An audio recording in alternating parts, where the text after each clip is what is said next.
ஓம் சாய்ராம்.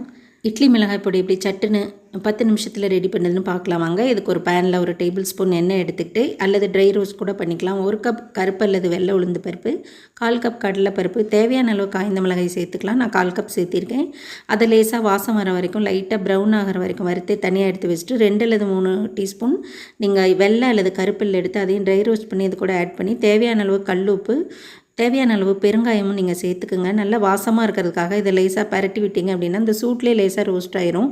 அதுக்கப்புறம் இதை ஒரு மிக்ஸி ஜாருக்கு மாற்றி குறப்பாவோ அல்லது நைஸாவோ உங்களுக்கு பிடிச்ச மாதிரியான டெக்ஸ்டரில் அரைச்சி எடுத்துட்டீங்க அப்படின்னா இட்லி மிளகாய் பொடி ரெடி. இந்த இட்லி மிளகாய் பொடி பார்த்திங்கன்னா இட்லி, தோசை, அடை, ஆப்பம் எல்லாத்துக்குமே ரொம்ப ஆப்டாக இருக்கும். இன்றைக்கி நைட்டு டின்னருக்கு நான் அடைக்கு மாவு ரெடி பண்ணி வச்சுருக்கேன். இது மாதிரி அடை ஊற்றிக்கிறேன். அடையில் பார்த்திங்கன்னா நான் ஃப்ரெஷ் கொத்தமல்லி தலை இல்லாதனால வீட்டில் ட்ரை கொத்தமல்லி பவுடர் ரெடி பண்ணி வச்சதை ஆட் பண்ணி நல்லா வாசமாக அடை ஊற்றி எடுத்துக்கிட்டேன். நல்லா ஹை ப்ரோட்டீன் அடையோட நம்ம ரெடி பண்ண இந்த இட்லி மிளகாய் பொடியும் சேர்த்து எண்ணெய் கொஞ்சம் வேணும்னா ஆட் பண்ணிக்கிட்டோன்னா ரொம்ப